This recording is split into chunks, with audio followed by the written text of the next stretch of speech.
Então, eu sou o Silva Barros, sou artista visual aqui de Quixadá, nascido e criado, sou lá do Campo Novo, e fiz muita coisa aqui, tive banda, fiz faculdade, fui fazer mestrado, dei aula em universidade, fui morar em outras cidades, e depois de 2017 eu voltei para Quixadá e eu comecei a me planejar, de repente, fazer alguma coisa que fazia mais sentido. E como muitos artistas que eu conheço, e entre outras pessoas, assim, produtores cultural, na pandemia, em 2021 no meu caso, eu comecei a fazer gravura e cordel, e desde então é o que eu tenho feito, né, nesses meus dias, quase todos os dias, fazendo gravura, fazendo cordel, participando de feira literária e participando de, enfim, diversos eventos, lançando livro. Conheci uma galera e eu acho que aparentemente está fazendo sentido.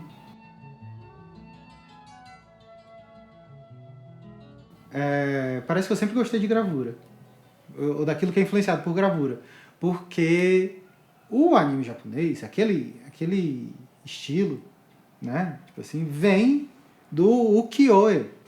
E o ukiyo-e é estilogravura, né? Acontece que lá no Japão eles faziam umas estilogravuras muito, muito elaboradas, né, comparadas a de outros lugares. E faz sentido porque, enfim, é uma arte que está lá há 3.000 anos, né, sei lá, muito mais tempo do que a gravura de metal e madeira estava na Europa, né? E aí, os caras... Eu digo isso porque, tipo assim, os caras faziam umas linhas muito fininhas com a madeira. Era incrível. Quem faz gravura sabe que é complicado você ter uma linha fina numa gravura. Tá ali o jeito que eles fazem, junto com o material que eles utilizam, é possível. E aí do ukiyo-e veio uma certa influência para começarem os mangás. Dos mangás apareceram os animes. Os animes tal hora, né? Chega aqui no Brasil. E aí é claro que tipo assim, não é só o anime japonês. E aí, em algum momento, quando eu estava fazendo... Ainda não sabia que queria fazer gravura, eu fazia rachura com caneta nanquim ou com nanquim. E eu adorava, né? Tipo assim, você conseguiu formato e iluminação só com linha. O formato do objeto e a iluminação do objeto, só com linhas. Uma mistura de linhas e tudo. E uma das minhas influências era o Hendrik Goltzius, se eu não me engano. Um alemão aí do século XVI, eu acho. E bom, né? Tipo assim, a Hashura talvez... A Hashura como um todo tenha pegado a influência desses caras do século XVI que faziam gravura em metal. Era gravura, né? Eles, com a ponta seca, eles marcavam o metal, passavam a tinta, retiravam o excesso e ficava a tinta naqueles buracos que eles passaram. E aí, com uma prensa muito, muito forte, eles conseguiam extrair essa tinta de dentro desses buracos. E aí, em inglês eu acho que o termo é etching, mas gravura em metal, de uma maneira geral. E a Hashura, acho que deve muito a isso. Na época eu gostava de Hashura e não sabia que era uma gravura. Do mesmo jeito que na época eu gostava de Dragon Ball, eu não sabia que tinha uma influência de gravura. Só que em algum momento, em 2015, talvez, 16, eu vi a galera nas redes sociais, uma galera gringa, fazendo gravura. E sabia o que era aquilo, assim, tipo, fazendo estilogravura, né? Eu sabia que aquilo era algo que estava relacionado à literatura popular, ao cordel. Eu sabia que era feito daquela forma, mas eu ainda não tinha visto vídeos tão detalhados do processo, o material que era utilizado, né? Das goivas às tintas ao rolo de borracha. E Então, aquilo ali me deixou muito, muito interessado naquele processo todo, assim. E vinha pesquisando sobre isso desde então. Na internet, principalmente. Eu não conhecia ninguém, apesar de ser aqui, né, do interior do Ceará, de ter morado em Iguatu, que era um pulo para Juazeiro do Norte, eu não tinha conhecido ninguém que fizesse gravura. Só ouvia falar de Clebson Viana, ouvia falar de Abraão Batista, da lira nordestina, mas eu nunca tinha ido conhecer ninguém. E aí, quando isso me despertou interesse, né, na gravura, que eu fui pesquisando sobre os materiais que se utilizava, eu descobri que além da madeira existia outros materiais que você podia usar como matriz. Aí começou a aparecer para mim, né, nas pesquisas, graças aos algoritmos, obrigado Mark Zuckerberg, algumas pessoas mais próximas que faziam gravura. E foi quando eu descobri o Bacaro Borges, por exemplo. E eu fiquei assim, poxa, isso aqui é conhecido, esse estilo aqui, essa forma aqui. Não, coincidentemente, né, filho do J. Borges. E aí, enfim, foi quando eu... Caralho, depois então, onde é que esses caras são? Aí descobri que eram relativamente próximos aqui, do Ceará, né, Bezerra, em Pernambuco. E foi bom ter encontrado esses caras, porque aí eu comecei a ver que, por mais elaborado que fosse a gravura, o que os gringos estavam fazendo em gravura, o resultado final era muito parecido com uma impressão mecânica. Aquilo ali me chamou, fiquei com aquela ideia na cabeça de fazer essa impressão limpa por muito tempo. Mas o que eu descobri com o Bacaro, e posteriormente com outros, é que a gravura também podia ser um jeito de você falar sobre você mesmo, de alguma forma. Você podia dar um sentido à técnica, vamos dizer assim. Né? Você podia dar uma voz para as letras. Seria sair assim, uma oralidade para um texto. Mais ou menos isso que eu via na gravura do Bacaro. E aí com o Bacaro eu fui conhecendo outras pessoas, assim, Val Paixão, no Maranhão. Aí com Val Paixão no Maranhão eu acabei descobrindo outros mestres também de lá. E descobri mais recentemente, assim, o Romildo Rocha. Aí eu sou bestificado com o trabalho do cara até hoje, assim. É muito, muito bom. Nesse sentido, assim, de você sentir uma identidade, sabe? E impressiona o quão natural ele faz aquilo. Ele só desenha. Assim. E aí, enfim, na época ele fazia muitas ilustrações, muitos desenhos, hoje em dia ele faz mais quadros, mas de qualquer forma é impressionante assim, a naturalidade de uma linguagem popular, não popular pop, né? Popular de povo, assim, no traço dele. Eu acho isso incrível, porque parece para mim que é mais ou menos, sei lá, a naturalidade do traço do Chico da Silva. Outra influência, se for para colocar, que também traz uma naturalidade no traço da Primachenko, uma russa. E por naturalidade, que eu acho melhor trocar essa palavra, porque essa palavra não é muito boa, porque não existe nada natural assim, né? Acho que a palavra melhor é... Pelo menos aqui eu explico o que essas pessoas fazem, que é chamado de folk art. Tipo, é infância. É como se fosse um adulto desenhando como criança. Ou uma criança desenhando através de um adulto. Assim. E é o que eu vejo muito na folk art. Isso é o que o Romildo Rocha faz, é o que a Primachenko faz, é o que o Bacaro faz. Só que o Rocha faz quadros tinta a óleo. A Primachenko, eu acho que ela fazia, ou era óleo também, ou era telas de qualquer forma, mas não sei qual era a tinta. Eu fui pegando um pouco de influência de técnica, né? Fui aprendendo a como ler a técnica da gravura, para posteriormente pegar umas influências de voz, de como falar através da técnica da gravura. Nessa parte eu acho que eu ainda estou Ainda estou no curso de conversação de gravura, não estou... Assim, tem só 4 anos que eu faço gravura, 4, quase 5 anos, e eu me sinto muito nesse momento, assim, tipo, sim, eu tenho eu seguro bem a técnica, assim, eu estou acostumado com o material que eu uso, com linóleo, mas eu tenho alguma coisa ainda que eu quero, eu ainda estou procurando. É na gravura, mas ainda não sei.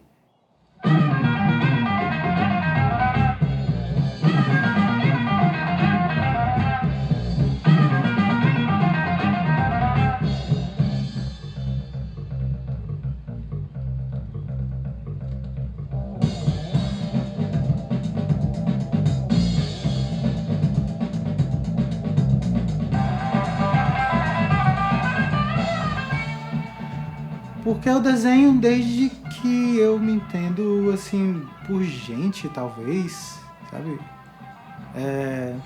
Eu gosto de contar uma história, a história da primeira vez que eu descobri que existia essa função no mundo, vamos dizer assim.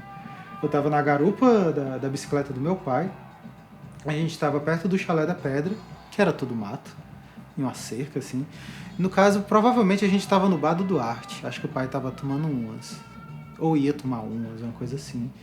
E aí eu estava na garupa e naquela esquina ali do Bar do Duarte, que a gente vê, é o Bar do Duarte, né? O Bar do Duarte nessa época era só um corredorzinho, perto do muro do balneário. E naquela esquina passa um ser que parecia um ser mágico, com um quadro na mão. E por que ele parecia um ser mágico? Porque ele parecia uma coisa meio que desenhada, assim, o corpo dele. Né? O famoso aqui no Quixadá, o Isidório. Ele era baixinho, ele tinha um problema de coluna e aquele chapeuzinho cap que ele sempre usava, né? E aí ele passa com um quadro enorme, assim, enorme pra mim, que era criança, e porque era mais ou menos o tamanho dele, assim, o quadro, dobrando ali a esquina. E aí aquilo me chamou muita atenção. O cara, né, o Isidório, parecia um ser, assim, do, sei lá, do Senhor dos Anéis, talvez. Ele sempre teve um cavanhaque muito intenso nessa época, então, tipo assim, e ele era baixinho, enfim, tipo, era... Na minha cabeça de criança, não era uma pessoa. E tava com um quadro nos braços, assim, um quadro quase do tamanho dele. Eu perguntei pro meu pai o que era aquilo. E o pai foi e disse que ele era o pintor da cidade. Acho que foi assim que meu pai chamou o Isidoro. Ele é o pintor da cidade. Então, bem, Quixadá é uma cidade pequena, claro que existiam outros pintores, mas eu acho que o Isidório era mais conhecido porque o Isidório também andava muito nos bares, né? Assim. E o Isidório, diferente dos outros pintores da cidade, tem pra mim que era a única coisa que ele fazia. Era o trabalho dele, né? Era pintar. Então ele era o pintor da cidade. E aí foi quando eu me toquei que... Provavelmente foi quando eu me toquei que existia essa função. Que essas coisas bonitas que eu via nas paredes, na TV e tal, assim, desenhadas, né? Que nitidamente não eram pessoas, eram feitas por alguém, por pessoas. E quem era essa pessoa, né? Tipo assim, eu achava essa coisa mágica na TV, não sabia que era feito por pessoas. Eu era muito criança. E aí foi nesse dia que eu me toquei que uma pessoa fazia isso. Né? Quem fazia era o Isidório, o pintor da cidade.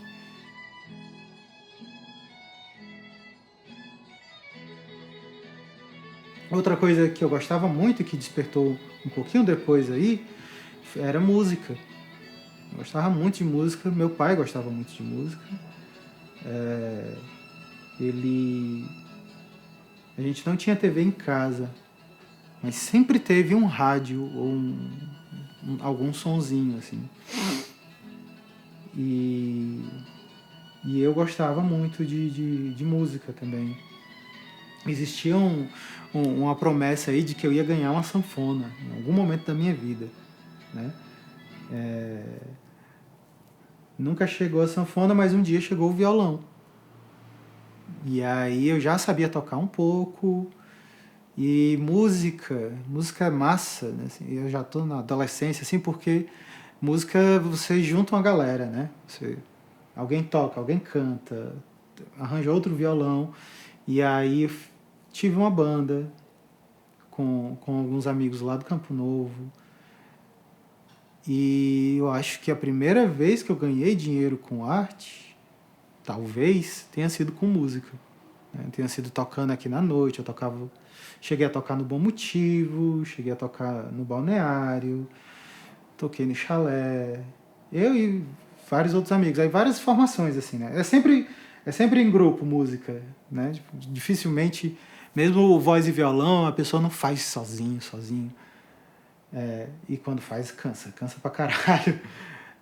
E, e aí fiquei na música por muito tempo, inclusive. Vou dizer assim, sei lá, 16 anos até os 22. E aí, acho que depois do mestrado, eu fui trabalhar, foi 2013 para 2014. E parei de tocar na época do mestrado. Mesmo tendo violão sempre, parei de tocar. E em algum momento do meu trabalho, que eu estava dando aula na universidade, substituto, em algum momento eu parei de desenhar também. Eu devo ter passado, sei lá, um ano, mais ou menos, sem tocar nada, sem desenhar. Só que não era bloqueio criativo, eu só não tinha, eu não queria, sei lá, não tava tocando, não tava desenhando, não tinha nada que me motivasse a fazer isso. E aí o negócio começou a bater, assim, uma certa angústia, sem saber o que eu estava fazendo da vida.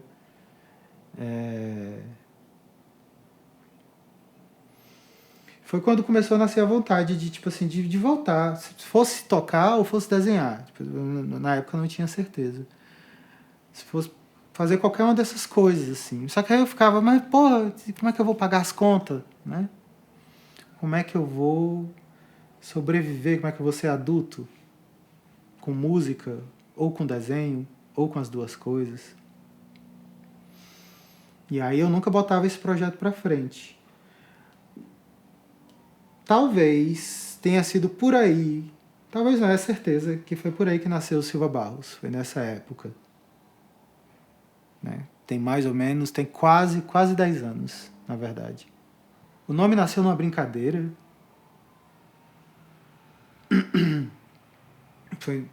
Foi, sei lá, tipo, eu já brincava com o nome artístico desde sempre por causa da música e tal. E eu tava cansado do meu primeiro nome, Rafael, não tava mais querendo assinar trabalhos com isso, não. E, sei lá, tipo, por que não, né? Os dois sobrenomes. Né? Tipo, eu não preciso escolher um sobrenome específico, né? Rafael Barros, Rafael Silva, Rafael Barros, Rafael Silva. E aí, numa brincadeira, eu comecei a assinar como Silva Barros. Depois veio a coisa do Silva Berros, numa outra brincadeira. Acho que foi alguém que me chamou assim de Silva Berros numa brincadeira. E eu gostei. E aí ficou Silva Berros também.